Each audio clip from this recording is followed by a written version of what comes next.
사도신경으로 신앙 고백 들으시겠습니다. 전능하사 천지를 만드신 하나님 아버지를 내가 믿사오며 그 외아들 우리 주 예수 그리스도를 믿사오니 이는 성령으로 잉태하사 동정녀 마리아에게 나시고 본디오 빌라도에게 고난을 받으사 십자가에 못 박혀 죽으시고 장사한 지 사흘 만에 죽은 자 가운데서 다시 살아나시며 하늘에 오르사 전능하신 하나님 우편에 앉아 계시다가 저리로서 산자와 죽은 자를 심판하러 오시리라.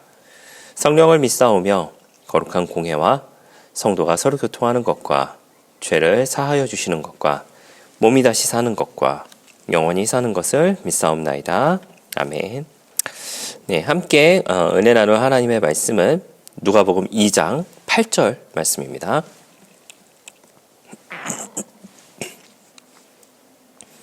누가복음 2장 8절 말씀입니다. 네, 말씀을 읽어드리겠습니다. 그 지역의 목자들이 밤에 밖에서 자기 양떼를 지키더니. 아멘. 네, 할렐루야. 저는 본문의 말씀 가지고 함께 말씀의 은혜를 나누기를 원합니다. 네, 예수님께서 이제 태어나신, 예수님께서 나심에 대한 내용은 이제 건너뛰고 이제 왕의 소식을 들은 이제 목자들에 대한 내용을 좀 보고자 합니다.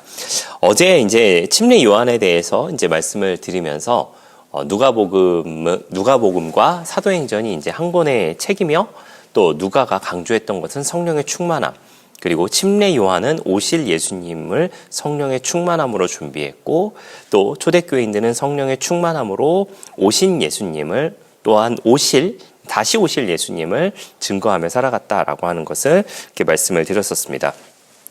오늘은 예수님께서 이제 태어나시고 그 왕의 소식을 들은 목자들에 대한 내용을 이제 간략하게 좀 소개를 해드려 보고자 합니다. 내용은 2장 8절에서부터 이제 20절까지의 그 말씀을 이제 가지고 가고 있는데요. 자, 예수님께서 이제 태어나신 그 모습을 한번 우리가 다시 한번 좀 생각을 해보도록 하겠습니다. 예수님께서는 이제 베들레헴에서 말 구유에서 이제 나셨다라고 하는 것. 정확하게는 이제 예수님께서 태어나시고 말 구유에 눕히신 거죠. 이제 그것에 대해서 우리가 이제 잘 알고 있습니다.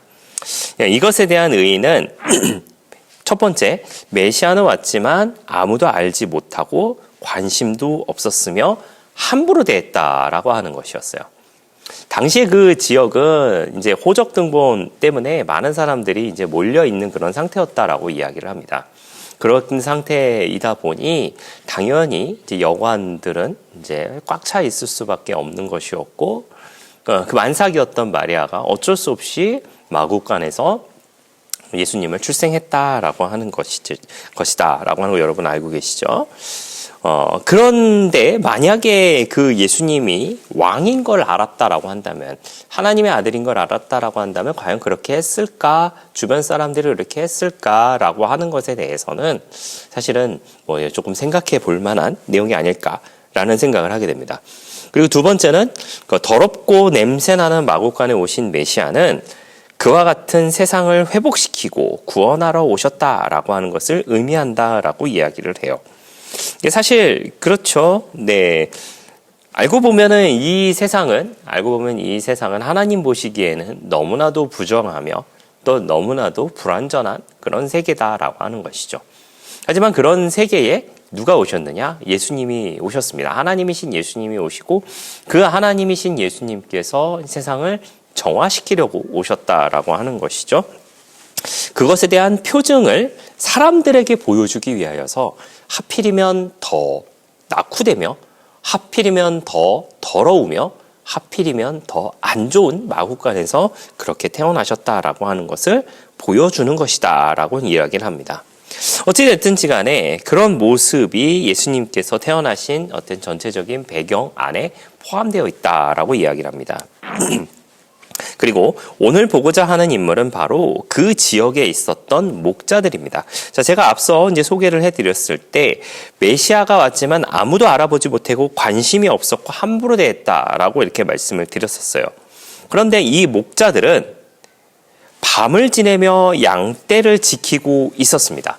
그렇게 양떼를 지키고 있을 때 주의 천사가 나타나 왕의 오심을 알려주고 구유에 누워있는 것을 볼 것인데 그것이 증표라며 지극히 높은 곳에서 하나님께 영광이요 땅에서는 평화여 사람들에게 기쁨이라는 것을 알려주는 그런 대목이 누가복음에 등장을 하게 됩니다. 여기서 이 평화라고 하는 것이 굉장히 중요합니다. 자, 여러분, 우리가 항상 평화로워하고 싶은 것이 우리 모두의 모습일 것이다 라는 생각을 하게 됩니다. 할 수만 있다면 평화로운 삶을 살아가길 원하죠. 근데 여러분 한번 생각해 보세요. 여러분이 생각하시는 평화라고 하는 것이 어떤 모습이십니까?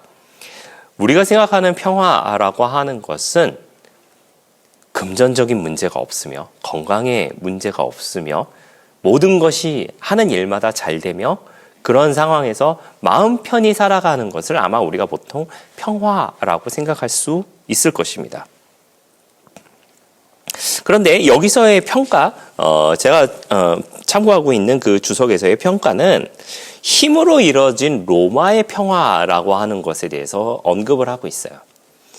당시는 로마의 압제 가운데 있었습니다. 그리고 그 로마가 그 지역을 이제 모든 패권을 이제 다 가지고 있는 그런 상황이었다라고 하는 것이죠. 표면적으로는 굉장히 평화로운 상태를 유지하고 있는 것이 로마의 모습이었습니다. 팍스 로마나라고 이야기를 하면서 로마에게 있었던 그런 평화를 로마의 평화를 이야기한다라고 이야기하는데, 근데 예수님께서 오신 것은 그 평화가 아니라 진정한 평화를 말하고 있다라고 하는 것을 이야기해요. 여러분, 그 진정한 평화라고 하는 것이 과연 무엇일까라는 생각을 하게 됩니다. 이 부분에 대해서는 이제 제 사견이 좀 들어가게 됩니다만은, 우리가 예수님을 믿고 교회를 다니고 그리스도를 알고 하는 그런 궁극적인 목적에 대해서 한번 우리가 좀 생각해 보고자 합니다. 한번 여러분 우리가 생각을 해보세요. 하나님 안에서 모든 것이 잘 되고 형통하고 건강하고 하는 것이 우리 모두의 바람입니다. 저도 마찬가지입니다. 우리 모두가 그와 같은 삶을 살기를 바라며 할 수만 있다면 더 부유해지고 할 수만 있다면 더 건강해지며 할 수만 있다면 모든 것이 형통하며 할 수만 있다면 내 자녀들과 자녀들의 가정과 그 자손들과 모든 것이 정말 순풍을 타면서 살아가길 바라는 것이 어떻게 보면 우리 모두의 모습일지는 모르겠어요. 그런데 여러분, 제가 극단적으로 한번 말씀을 드려보고자 합니다. 극단적으로요.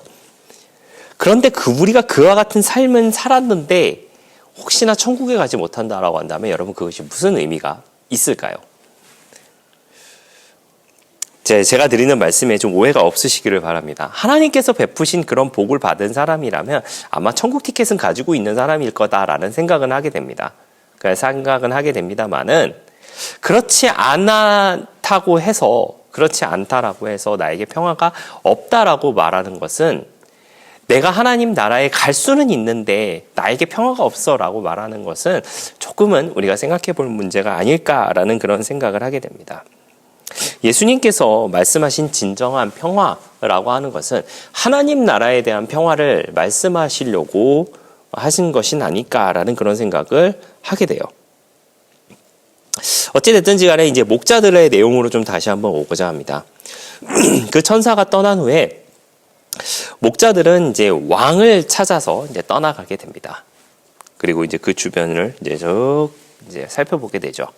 그리고 구유에 누인 왕을 보고 천사가 아기에 대해 말한 것에 대해서 주변 사람들에게 널리 이야기를 하게 됩니다. 그런데 여러분, 다른 사람들은 굉장히 이상하게 여겼어요. 쟤네들이 왜 저럴까? 이건 역시나 이제 제 생각입니다만은, 쟤네 미쳤나? 라는 그런 생각을 하지 않았을까라는 생각을 하게 돼요. 여러분, 근데 우리가 생각을 해보세요. 우리가 그 자리에 있었던 사람이라고 한번 상상해 보시기 바랍니다.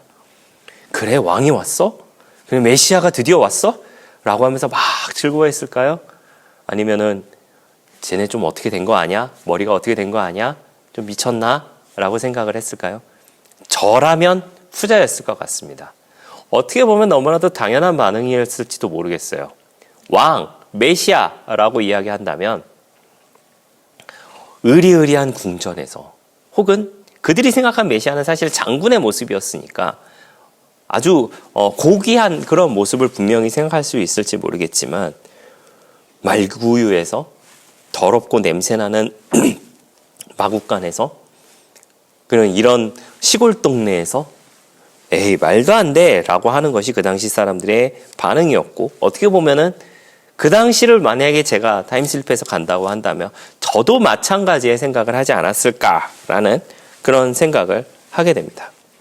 그러나 여러분, 목자들은 자기들이 듣고 본 모든 일이 알려주신 그대로인 것을 알고 하나님께 영광을 돌리고 찬양하며 이제 돌아가는 모습으로 말씀이 마무리가 됩니다. 많은 이들이 왕을 지나쳤어요. 많은 사람들이 그 주변을 보고 갔을지도 모르겠습니다. 마국간을 지나가는 가운데 웬 아기 울음소리가 듣고 거기를 이렇게 빼꼼히 쳐다봤을 수도 있겠죠. 그러면서 이야기했을 겁니다. 아이고, 어제 아기가 태어났나 봐요. 산모에게 이야기할 수도 있겠죠. 아유, 축하합니다. 고생하셨어요. 라고 하면서 많은 사람이 그곳을 지나갔을 수도 있을 것 같아요. 그런데 목자들을 많은 천사들을 통하여서 들은 그 이야기를 듣고 왕이 거기에 계시다라고 하는 것을 생각하고 알았으며 또 그로 인하여서 하나님께 찬양 돌리고 영광 돌리고 찬양하며 돌아가는 모습을 보여주게 됩니다. 여러분, 우리는 성경 안에 진리가 있다라고 이야기를 합니다. 그 성경 안에 진리가 있다라고 하는 걸 너무나도 잘 알고 있지만은 우리가 그 진리를 발견하며 살아가고 있을까요? 제가 말씀드렸죠. 누가는 성령 충만에 대해서 아주 강조하고 있는 그런 사람입니다. 그 성령 충만함을 우리가 바라고 간구하고 알고 있다, 받고 있다, 받았다라고 이야기하실 수 있을지 모르겠지만 성경에서 말하고 있는 그 진리라고 하는 것에 대해서 우리가 어느 진리에 과연 관점을 가지고 있는가라고 하는 것이죠. 성경 안에는 많은 인물들이 등장하게 됩니다. 하나님께 복받은 인물들이 등장을 하게 돼요. 아브라함, 이삭, 야곱. 보통 우리가 이 사람들을 이야기를 할 때에 하나님께 복받은 사람들이다라고 이야기합니다. 그들이 얼마나 많은 고난을 받았는지, 그들이 얼마나 하나님 말씀에 순종하기 위해서 노력했는지, 그들이 얼마나 하나님의 길로 가기 위해서 발버둥 쳤는지에 대해서는 사실은 잘 보이지 못해요. 예수님을 우리가 바라볼 때도 그런 것은 아닌가라는 그런 생각을 하게 됩니다. 말구유에 오신 그 예수님의 모습을 우리가 보면서 나도 낮아짐으로 인하여서 세상을 깨끗하게 위하여서 오신 그 예수님의 모습을 내가 본받아서 나도 예수님을 따라 세상을 변화시키며 살아가야 되겠다라고 하는 모습으로 살아가고 있는 것인지, 아니면 그 예수님께서 베풀어 주신 복에 대해서만, 오병이어에 대해서만, 병치유에 대해서만, 그것이 헛되다는 것이 아닙니다, 여러분. 그것이 헛되다는 것이 아니라 그와 같은 복에만 우리가 초점이 맞춰져 있는 것인지에 대해서 생각해 보시는 우리 모두가 되기를 바랍니다. 이거는 저에게도 해당되는 이야기이고 우리가 한 번쯤은 생각해 볼 만한 내용이 아닐까라는 생각을 하게 됩니다. 우리도 왕의 소식을 들은 그 목자들처럼 예수님의 진리의 말씀을 발견하는 우리가 되기를 바라며 그 진리의 말씀을 통하여서 우리가 더 그리스도인답게 살아가는 우리 모두의 넉넉한 신앙의 모습 다 되시기를 예수님의 이름으로 부탁을 드리겠습니다. 기도하겠습니다. 좋으신 아버지 하나님 감사합니다. 저희를 주님의 자녀 삼아주시고 또 함께 예배드리게 하시니 감사를 드립니다.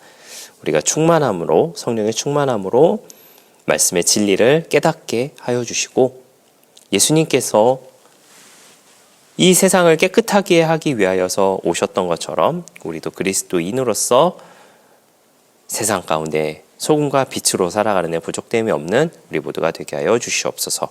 감사를 드리며 예수님의 이름으로 기도하였습니다. 아멘. 주기도문으로 마치겠습니다. 하늘에 계신 우리 아버지여, 이름이 거룩히 여김을 받으시오며 나라가 임하시오며 뜻이 하늘에서 이루어진 것 같이 땅에서도 이루어지이다. 오늘 우리에게 일용할 양식을 주시옵고 우리가 우리에게 죄 지은 자를 사하여 준 것 같이 우리 죄를 사하여 주시옵고 우리를 시험에 들게 하지 마시옵고 다만 악에서 구하시옵소서. 나라와 권세와 영광이 아버지께 영원히 있사옵나이다. 아멘.